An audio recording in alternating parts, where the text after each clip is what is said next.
Hey amazing parent, it's Dr. Lindsay here with this week's psychology-based parenting tips about setting up an effective bedtime routine for your child. Yesterday, a dear friend of mine asked for advice on managing her tired 10-year-old who gets tanky, tired and cranky. What to do with a tired child. This topic is so large that I will initially divide it into 4 episodes focused on sleep hygiene. We've got bedtime routines, bedtime environment, bedtime, and bedtime disruptions, with much more to come after that on sleep training. As a quick preference to bedtime routines, I must highlight that well-rested kids and parents are primed for success. When either party gets tired, parent-child interactions suffer. Sleep is incredibly important. If you're suffering from sleep deprivation with a young child, stay tuned to the end where I'll tell you more about my sleep training success masterclass. I'll pop that link in the description below this video. Now on to routines. I cannot stress enough the importance of consistency in your child's life. Children thrive on consistency and predictability. It helps them to navigate through all the changes that they're experiencing physically and new learning experiences that they encounter daily. I'll talk more about daily routines in future episodes. Today we'll focus on bedtime, arguably the most important part of those routines. Bedtime routines are not just for kids, they're important for adults too, and are the first focus of our 4-part psychology lesson on sleep hygiene. Sleep hygiene refers to not just how clean you are for bed, but how your entire sleep routine and environment are set up, and whether they're conducive to getting a good night's sleep. I think of the bedtime routine as everything that happens after dinner. After clearing plates and wiping up any crumbs that spilled on their spot at the table, my kids head straight to picking out their clothes for the next day, then off to bath or shower. After that, it's time for pajamas, hair brushing, dental floss, and toothbrushing. Then off to story time. Usually Dad reads because he has not spent as much time with them during the day, and I start tackling the dishes, so all the chores are done before the last child goes to bed, and we still have a little bit of time to ourselves in the evening. Each child gets to pick out at least one story before bed, more if I got dinner on the table early enough and if bath time went smoothly. The number of books is made clear at the start of story time to avoid any later negotiations, and the child with the earliest bedtime gets to pick first. After their story, that child says goodnight to their siblings, and Dad and I walk them back for final potty and tuck-in, which is a quick event before Dad gets the next child's story started. Then we repeat the process 3 more times before Mom and Dad go off duty for the night. It's the same thing almost every night. The kids are almost always asleep within minutes of being tucked in. I love hearing babysitters say, "The kids went to bed so easily, it was a breeze." And grandparents say they're happy to watch the kids for date night because they're so well trained at bedtime. Having a reliable bedtime routine benefits you and your children. Your bedtime routine may be completely different than mine, as long as it's consistent and involves getting them into calm and quiet mode to be primed for sleep. I'd love to hear from you in the comments what you love about your bedtime routine. Our routine has changed slightly over the years. For example, we used to read in their beds, but our 3 boys now share a room and have staggered bedtimes. Of course, there will be some times when the routine is modified. For example, if we go swimming and shower earlier in the day, we skip the bath and go straight to our pajamas. Or if we go out to dinner and the service is slow and we return home too late to fit in a bath without sacrificing story time, as long as they're not filthy, we'll skip the bath. I let them know the plan on the drive home from the restaurant and remind them as we walk in the door. Then they get off to quickly putting on their pajamas to have time for story. Unless we're super late and that needs to be skipped too. The beauty of a reliable bedtime routine is that the kids can go with the flow for an odd night here or there because they're comforted by the knowledge that the routine will return the next day. What does your family's evening look like after dinner? How conducive are those activities with calm and quiet mode to get them primed for sleep? How consistent is your routine? In the last week, how many times did your bedtime routine vary? This week, I encourage you to examine your family's bedtime routine and see how you can tweak it to set you and your child up for a successful night's sleep. Sleep hygiene is part of the consistency category in my 5 C's parenting framework. If you're new to the 5 C's, look in the description below this video to find more parenting resources, including a video about the 5 C's parenting framework, and a link to sign up for my weekly newsletter to be sure that you never miss any of my new tips. You've completed your child's bedtime routine and they're ready for bed, but is there room a place where your child could easily fall asleep? What does your child's bedroom look like? How much furniture is in it? How many toys are in it? Are those toys hidden or easily accessible?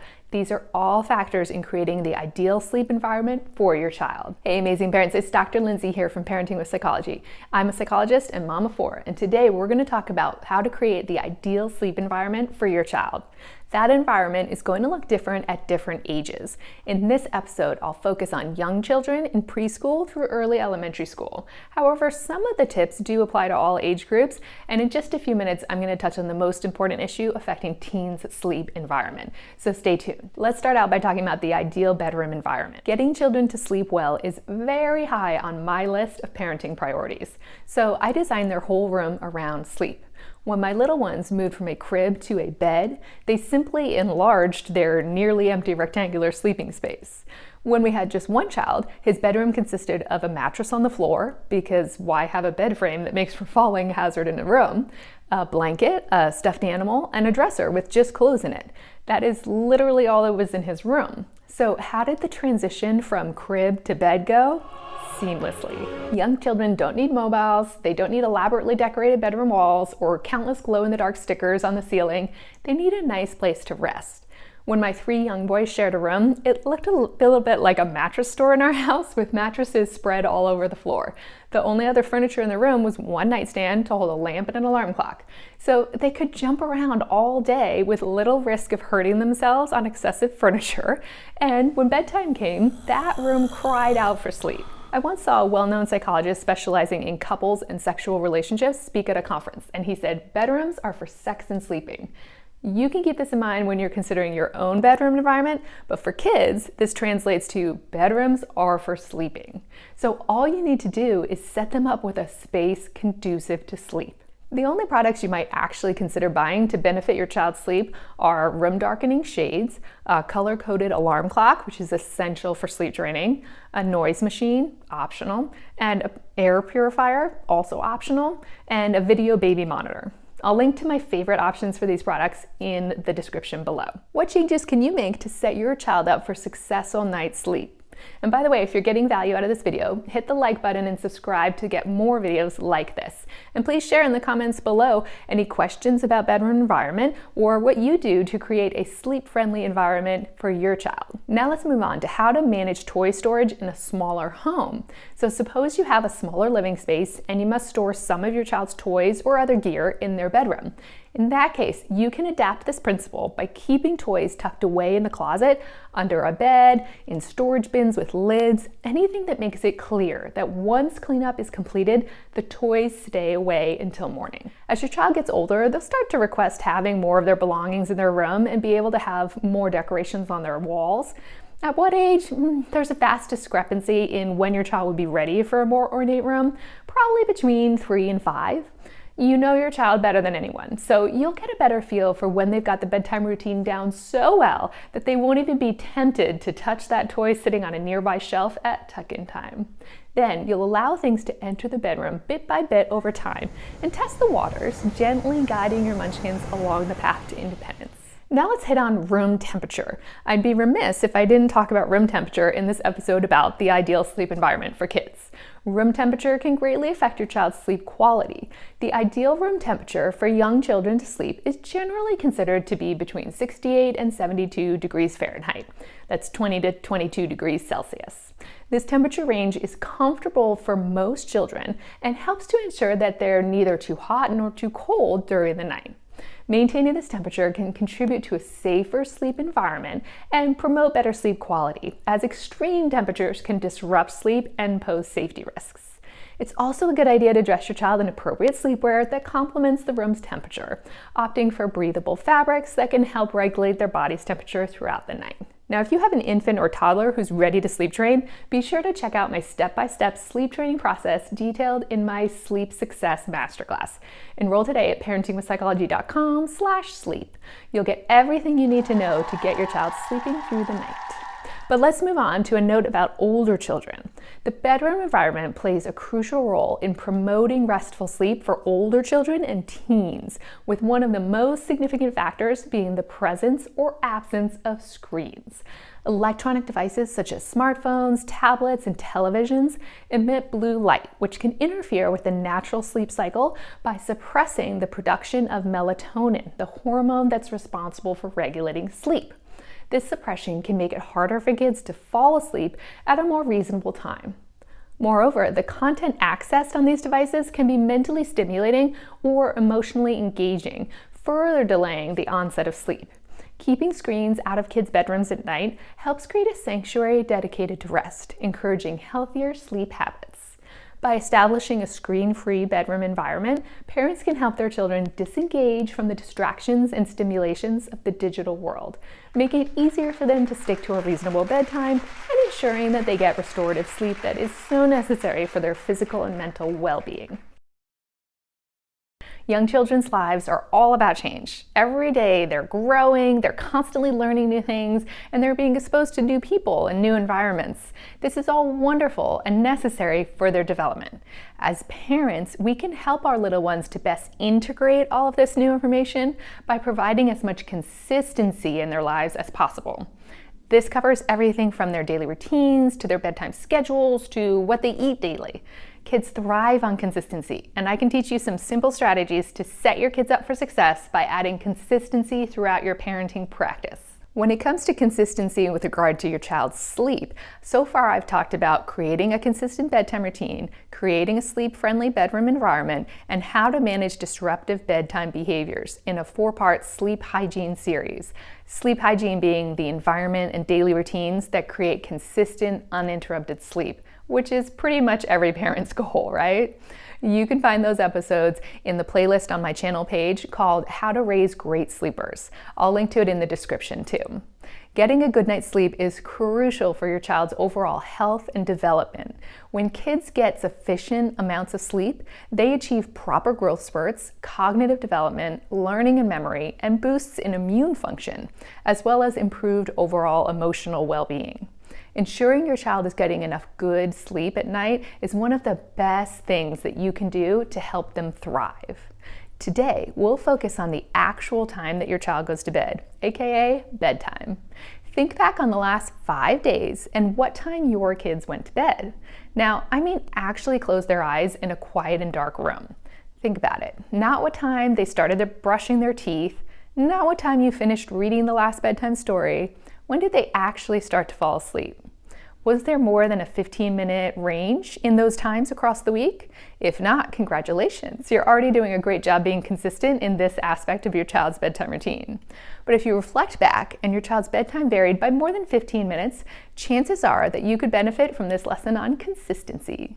If you vary children's bedtimes frequently or let them decide on their own what time to go to bed, you're likely going to pay for it in their mood and behavior the next day, or even 2 days later when their fatigue really catches up with them. This is especially important for younger children, but I'll tell you, it holds up as they grow too. If I look back on the past week for my 14-year-old, there was only one night when their bedtime varied by more than 15 minutes. That was a conscientious decision that was made in advance when we decided to watch a big kid movie after the younger kids went to bed, and this type of variation can be managed at that age. Older kids can tolerate staying up a little later when a friend or a family member is visiting from out of town, or for a special party that runs a little later than their normal bedtime. But really try to limit it to one night a week at most so they don't fall behind on that precious sleep. Why is going to bed at the same time every night helpful? Consistency is the key to your circadian rhythm. Your circadian rhythm is your body's internal clock. By establishing consistent bedtime, you're training your body to release the hormone melatonin at that time of night, which helps your body start to feel drowsy and promotes a better night's sleep. Grown-ups and children alike benefit from a consistent bedtime. Sleep needs change with age. The recommended bedtime for children under age 5 is between 7 and 8:30 p.m. with a total sleep duration of 10 to 14 hours. That duration includes naps if your child is still napping. In the 5 to 11 year age range, kids still need 9 to 11 hours of sleep per night. A reasonable bedtime would be between 8 p.m. and 9:30 p.m. Getting enough sleep is necessary for them to have improved attention, behavior, learning, memory, and overall mental and physical health. Teenagers are recommended to get 8 to 10 hours of sleep per night with a bedtime range between 9 p.m. and 11 p.m., depending on their school start time and extracurricular activities.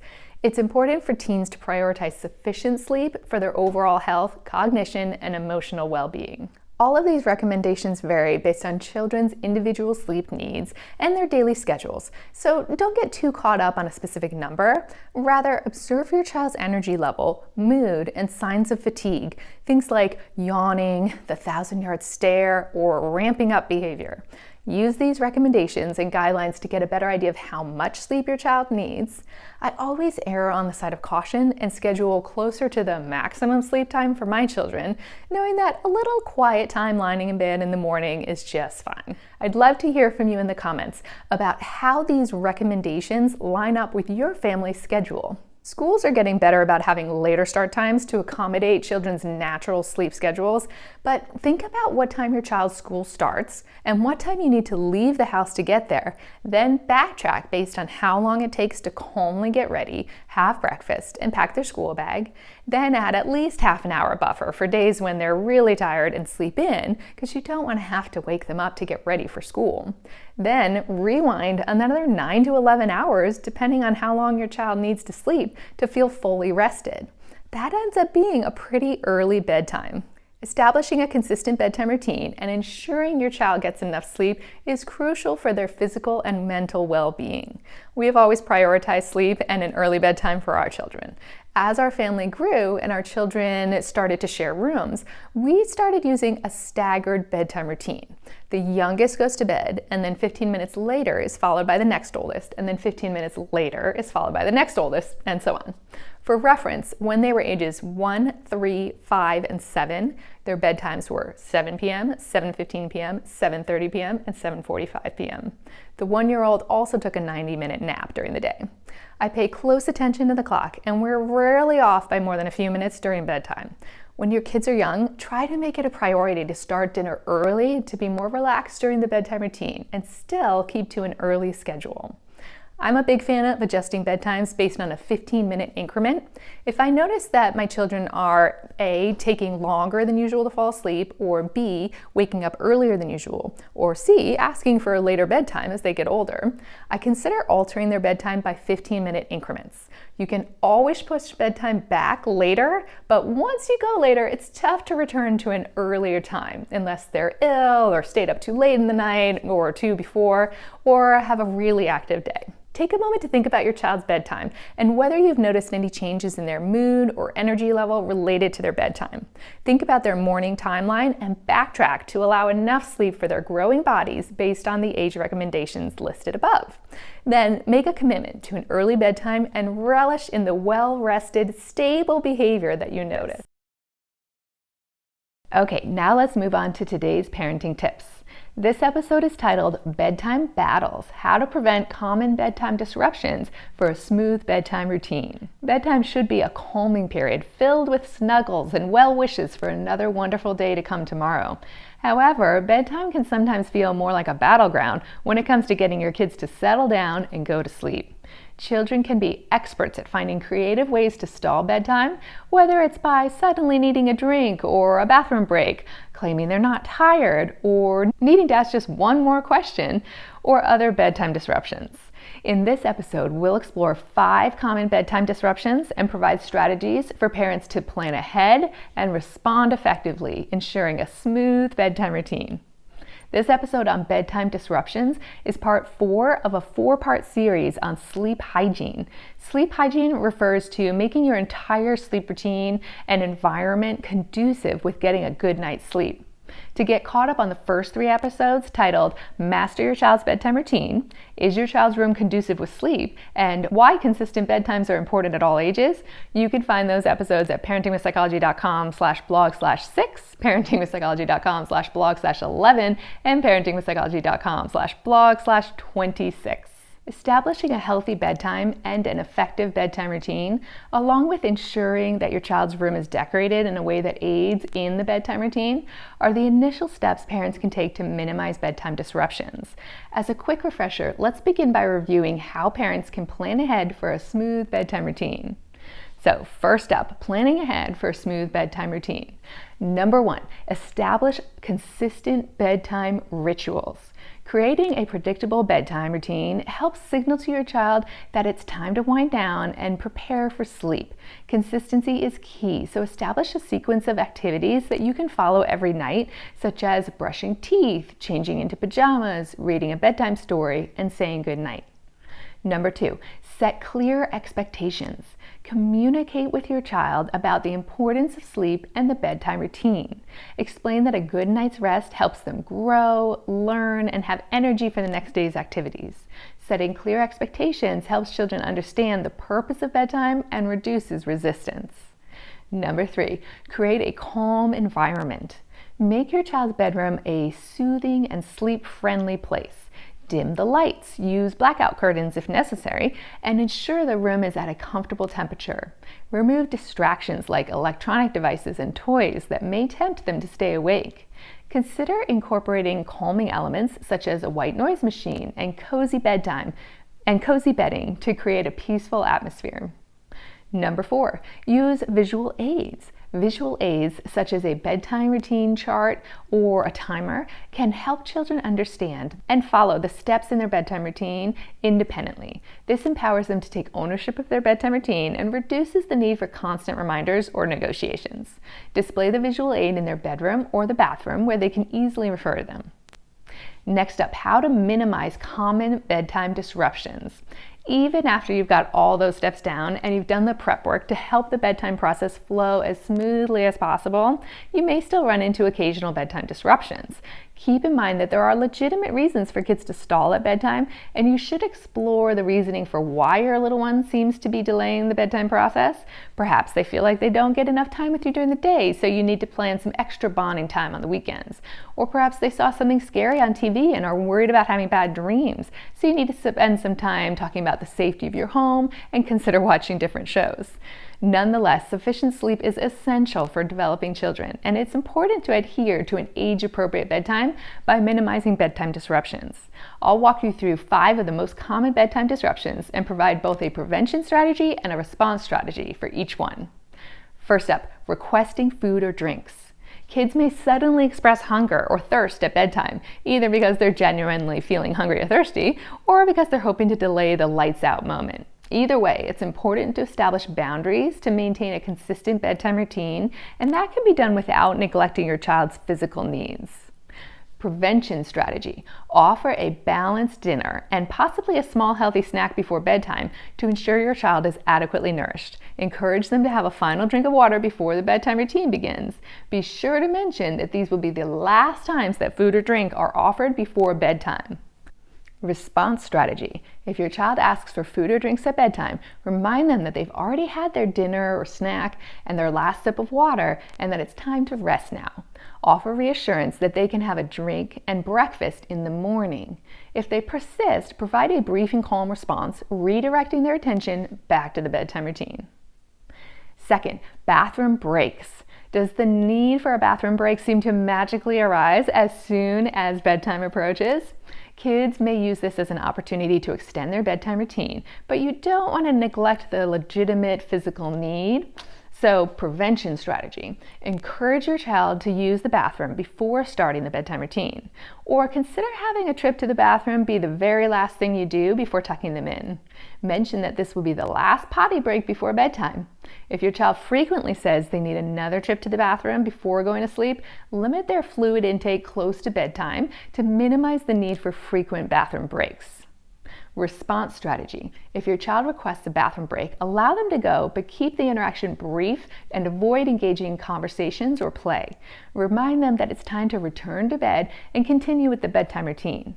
Another strategy, if they have just used the restroom and say they need to go again, is to say that you've already snuggled and tucked them in. So it's okay for them to go, but that you're going off duty for the night. So they'll need to get themselves tucked back in again. They might find that they actually don't need to go that badly after all. Of course, if frequent bathroom visits persist during the day, do be sure to check in with their physician to see if there's any medical need behind that. Number 3, claiming not to be tired. Kids have an uncanny ability to suddenly become wide awake when bedtime rolls around. They may insist that they're not tired and try to negotiate for more playtime or screen time. To confirm that you're using age-appropriate bedtimes and for more information on signs that your child might be ready for a later bedtime as they mature, see why consistent bedtimes are important at all ages at parentingwithpsychology.com/blog/26. Prevention strategy. Establish a consistent bedtime routine that includes wind down activities like reading, dimming the lights, or listening to soft music. This routine signals their bodies that it's time to relax and prepare for sleep. Additionally, ensure that your child gets enough physical activity during the day to tire them out naturally. Response strategy. Acknowledge your child's feelings, but gently remind them that their body needs rest to grow and be healthy. Offer reassurance that they will feel refreshed and energized in the morning if they get to bed on time. Stick to the established routine and avoid engaging in negotiations or power struggles. 4th, fears, worries, and bad dreams. Sometimes children attempt to postpone bedtime due to a fear of a noise they heard, or the bedroom being too dark, or other worries, including a bad dream that they had recently. Prevention strategy. Address any fears or worries during the day so your child feels safe and secure during the bedtime routine. Perhaps you can develop a mantra that can be repeated at bedtime, like, I am safe and loved in my home, and mommy and daddy are nearby. Follow up with succinct reassurance before bedtime. Create a calm and comforting environment in their bedroom with a nightlight, a tuck-in lullaby, or soft white noise, and a favorite stuffed animal. Response strategy. Acknowledge their concerns, but keep the interaction brief and focused on the bedtime routine. Offer reassurance and remind them that they are safe and loved. Encourage them to share their worries or fears earlier in the day so they don't become bedtime disruptions. It is important to minimize attention given to these issues at bedtime to be sure it does not serve as positive reinforcement, accidentally increasing the likelihood of future disruptions. Check out parentingwithpsychology.com/blog/4 to learn more about positive reinforcement. 5th, sneaking books or digital devices. Some older children are avid readers and can't resist the temptation of a good book, even when it's time for bed. They may hide books under their pillow or in their pajama pockets, hoping to squeeze in a few more extra minutes of reading. While it's wonderful to encourage a love of reading, bedtime is not the ideal time for it. Other kids may be tempted to sneak extra screen time at bedtime. There's plenty of time during the day to satiate any digital cravings. Prevention strategy. Create a designated reading time earlier in the evening, allowing your child to enjoy their books without cutting into sleep time. Set clear boundaries that books should stay outside the bedroom once bedtime arrives. Establish a clear family screen time schedule so kids know when digital devices are allowed. And have a visible digital devices charging area outside of bedrooms so it's clear when phones, iPads, and all other devices are in use. Response strategy. Be sure to praise your child when you see them put away their book or plug in their devices before bedtime. If your child tries to sneak a book or digital device into bed, gently remind them that it's time to sleep and offer reassurance that they can continue reading, watching, gaming the next day. For repeated offenses, a fair consequence may be implemented. Just be sure to notify your child of the potential consequences in advance so they have an opportunity to make a good decision and avoid the consequences. Okay, here's the take-home message for this episode. Bedtime disruptions can be challenging, but with a little planning and consistency, you can overcome any bedtime delays that arise and establish a smooth bedtime routine for your child. By understanding common issues that arise at bedtime, such as needing one more trip to the bathroom, requesting a last-minute food or drinks, or having a specific fear or worry, you can implement prevention and response strategies to address these behaviors effectively.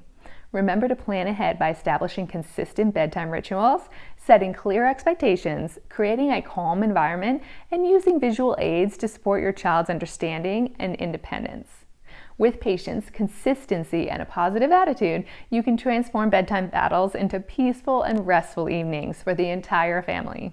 Think about whether any of these common bedtime disruptions have found their way into your bedtime routine, and try out the prevention and response strategies outlined in today's episode.